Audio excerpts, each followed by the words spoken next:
Bonjour à toutes et à tous, vous écoutez Cinécast. Salut Thibaut. Salut Guillaume. Cinécast, c'est le podcast qui chaque semaine vous recommande des films à voir au cinéma, en streaming ou VOD. Aujourd'hui, on vous parle d'un film qui sort en salle. Et oui, oui, il sort en salle, tout à fait.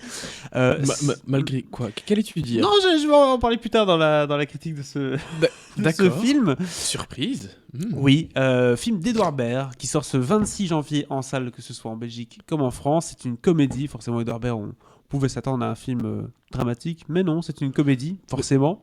Mais c'est un peu tragicomique en fait. Hein. C'est tragicomique, il y a toujours un 2 degrés différents avec Ouais. Edouard Baird, c'est de l'humour un peu cynique parfois, il y a plein de choses différentes, avec un très joli casting, Benoît Poelvoort notamment, François Damiens, Pierre Arditi, Jackie Berroyer, un peu de GG aussi, Depardieu. Un peu de GG Depardieu, tout à fait. Voilà, donc un gros casting de grands talents masculins, on va le dire, de la Ah oui, comédie oui. française. Ils sont entre couilles. Alors- Sauf, Oui, il on peut en parler. y en a une en plus.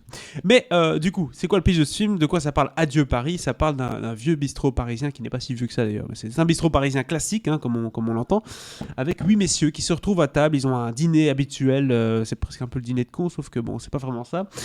Et ils ont un invité chaque fois qu'il vient. Cet invité, cette année-ci, c'est Benoît Poelvoort. Mais est-il vraiment l'invité? On va le savoir très Mais très non. vite. En tout cas, non. On Non, a mais commandé, quoi. On a commandé. Mais c'est même pas lui. C'est ça, c'est même pas lui. Mais donc du coup, c'est un peu compliqué tout ça. Et ça donne un beau prétexte pour que ces trésors, ces messieurs viennent et s'échangent entre eux, soient d'accord, pas d'accord, un peu de tendresse, de la cruauté, bref, un film sur l'amitié. Je propose qu'on se regarde tout de suite un extrait de la bande-annonce. Janvier 2022. Après tous ces mois forcés à partager tous ces repas en famille, venez déjeuner avec des légendes de la vie parisienne. C'est une vieille tradition ancestrale, ça fait 20 ans qu'ils font ce déjeuner. C'est toujours agréable de louper le début. Les retrouvailles, les embrassades, le premier verre. Tu veux pas me raconter ça dans la voiture plutôt? Adieu Paris, un film qui s'adresse à toutes les générations. Vous aimez les jardins, vous? Je m'en branle. Adieu Paris, les mots d'esprit les plus fins. Y a un tasse-val, je vais mettre une cagoule. Mais qu'est-ce qu'il fout là, lui? Je sais même pas comment t'as le culot de te présenter ici aujourd'hui après ce qui s'est passé. Voilà, le dîner, vous avez vu l'ambiance du film, film français, film de copains, film de quartier, puisque c'est le principe, hein, être dans un bar parisien, retrouver cette âme de Paris Film de vieux. oui, qu'Edouard Baird en tout cas adore. Hein. Si vous connaissez un peu sa carrière, forcément on connaît tous son passage en Mission Cléopâtre, on connaît tous ses fresques lors du Festival de Cannes, mais il a été animateur sur Radio Nova notamment.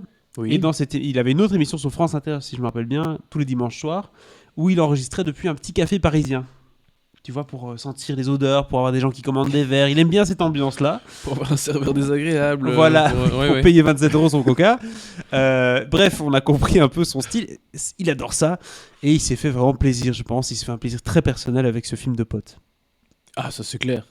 C'est clair. Mais en même temps, c'est un film qui a été écrit, surécrit et surécrit, quoi. Mhm. Alors, clairement, le connaissant, il y a dû avoir une petite partie d'impro, hein, surtout quand t'as Poelvoort, que t'as Damiens, voire que t'as Depardieu, bien que.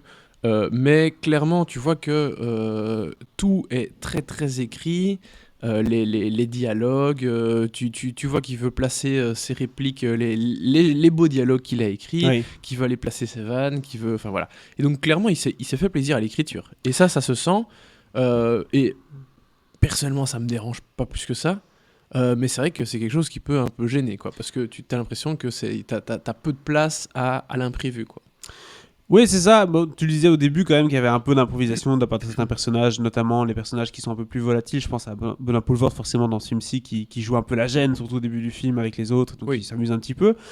Mais oui, on sent c'est bien écrit, enfin c'est bien écrit, comme tu disais, c'est peut-être surécrit, mais il y a quand même quelques petites tournures de phrases, quelques moments où on sourit un petit peu parce qu'on trouve ça plutôt bien trouvé, intelligemment mis en place, mais on retrouve tous les ingrédients du sketch, du trait d'esprit d'Edouard Baird, c'est-à-dire que Ouais. quand quelqu'un commence à parler un peu, il y a un piano derrière qui commence à jouer, enfin c'est exactement ce qu'on a pu voir de lui, notamment au Festival de Cannes, lorsqu'il présentait Ouais, ouais. la cérémonie. C'est un peu le même genre d'esprit, donc si vous aimez ça, si vous avez trouvé ça sympathique et que ça vous plairait de voir ça en long format pendant 1h30 avec différents acteurs qui se prêtent au jeu, vous allez apprécier en tout cas ce Adieu Paris. Maintenant, il y a un deuxième aspect du film qui est assez sympathique, c'est forcément un casting troisième âge, hein, pour la plus grande Oui, partie oui. d'entre eux, à part François Damiens, c'est tout, mais qui sont pas tout jeunes non plus. Mais ça fait plaisir de voir Pierre Arditi, par exemple, dans un grand rôle, si je puis dire. Il y a aussi d'autres personnages dans le film qui sont plutôt bons, qui font le travail et qui sont très théâtrales, justement. Et donc ça donne un peu un côté très... Je crie parce que voilà, je suis entre amis. Enfin, c'est un peu, Oui. c'est un peu too much parfois, mais bon. Ça... Mais ça rejoint le côté dont tu parlais à l'instant, c'est-à-dire on a l'esprit, en fait tu vois ce film, tu retrouves tout ce qui te plaît chez Edouard Baird de façon générale. Et donc oui, le petit trait d'esprit, le trait d'humour, la façon, l'éloquence, hein, il y a vraiment une façon que les comédiens ont de déclamer leur texte et tout. Ouais, vraiment, ça fait très très Edouard Baird. C'est impossible Et- que ce soit spontané tout ça. Voilà, c'est tellement Oui, voilà. bien dit, bien. Enfin, voilà, c'est poétique. Ouais, c'est ça. Et du coup, côté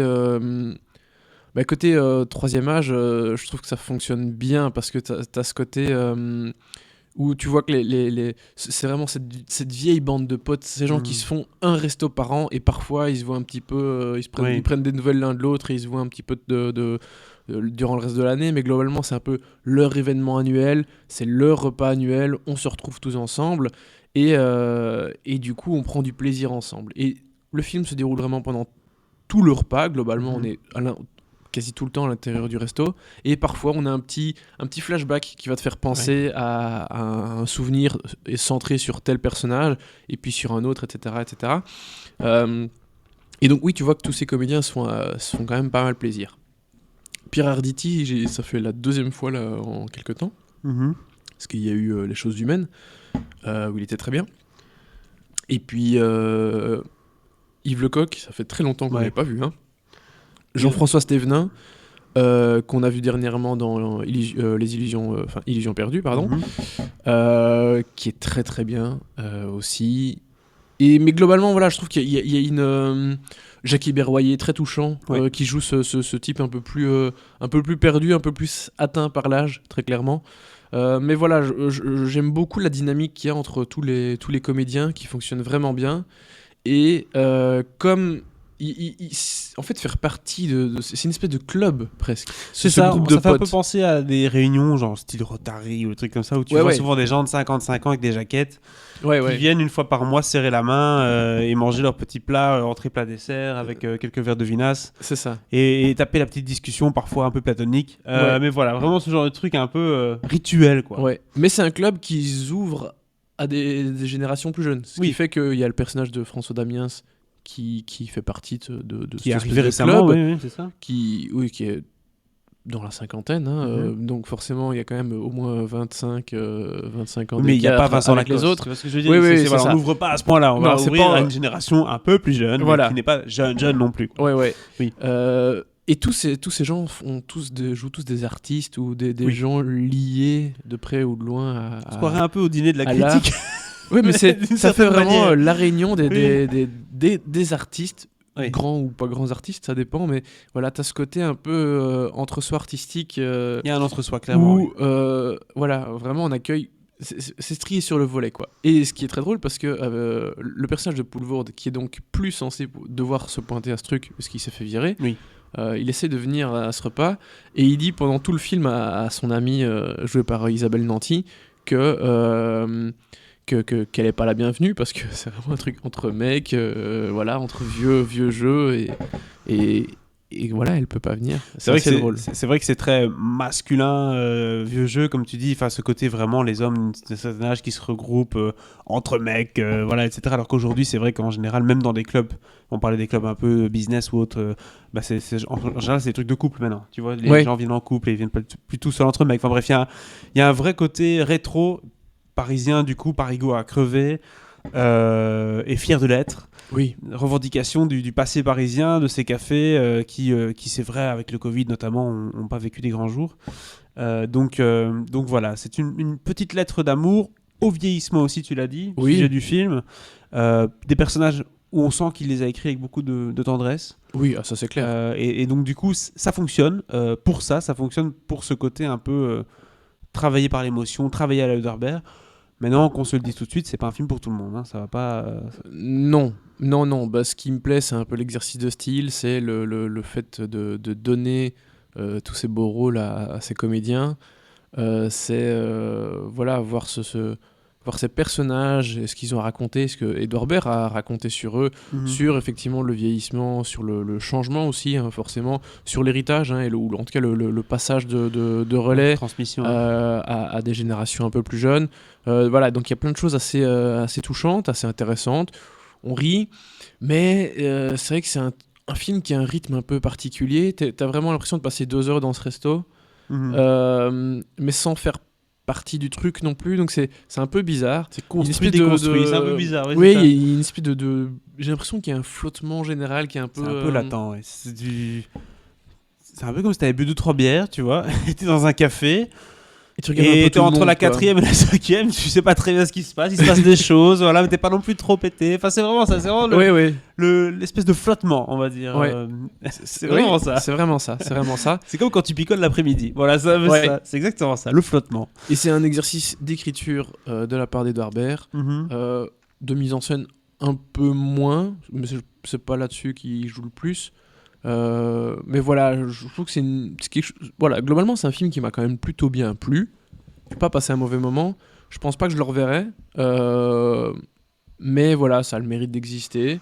Et puis, c'est fait avec tellement de bonnes intentions que c'est quand même compliqué de vraiment pas aimer ce genre de choses, quoi. C'est un projet passion. Alors, qu'est-ce qu'on donne comme note à ce projet d'Edouard Baird au cinéma ? Je ne sais pas, par contre, si c'est son premier film en tant que réalisateur. Je ne sais pas si tu avais eu l'occasion de savoir ça. Honnêtement, j'ai pas vérifié. J'ai pas l'impression qu'il ait fait des films avant en tant que réalisateur. En tant que réal, je pense que c'est son premier. Hein. Bah écoute, on va vérifier ça. C'est aussi ça le bonheur voilà, d'être oui. en live. Ah non, c'est vrai. Ah non, il avait fait Ouvert la nuit. Voilà, Ouvert la nuit en 2016. Ah, il avait réalisé Aquabon, j'avais oublié. Alors, je me souvenais qu'il... Ok. Voilà, et puis court-métrage, et puis tout pour une film. Ah oui. C'était là. Oui, alors Ouvrir la nuit, je l'avais loupé, mais c'est vrai que... Ouvert la nuit, déjà, le titre, ça fait penser déjà aussi à un café. Ça fait très Edouard Baird aussi, quoi. Oui, c'est ça. Exactement. Mais ouais, non, ok. Donc, non, c'est pas du tout son premier film. C'est pas son premier film, tout à fait. J'avais oublié, et Aquabon, c'est vrai qu'il n'y avait pas déjà Poulvord là-dedans. C'est pas impossible, Je sais plus. c'est pas impossible, je ne sais pas. En tout cas, c'est clair qu'Edouard Baird a sa petite bande. Hein. D'ailleurs, tous les gens qui sont dans ce film-ci, ça se voit que c'est des potes. Oui. Ah oui. Il a déjà travaillé avec dans plein de trucs, à gauche, à droite. Voilà, dans les générations plus jeunes, c'est des potes, et les autres, je pense que ce sont des gens qui l'admirent, quoi. Oui, tout à fait. Parce qu'il y a ce côté très poétique, la verve, la parole. Acteur de théâtre aussi beaucoup, hein, Pierre Arditi notamment. Oui, Arditi, c'est vrai que c'est beaucoup plus théâtre que cinéma quand même. Et ça s'y prête bien. Oui. Quelle note du coup ? Du coup, la note, je pense qu'on peut donner 2 étoiles. 2 étoiles, ça me paraît tout à fait raisonnable pour ce film Adieu Paris, qui est donc dans nos salles à partir de ce 26 janvier. N'hésitez pas à partager votre avis sur ce film dans les commentaires, et si ce n'est pas déjà fait, à vous abonner au podcast sur la plateforme de votre choix.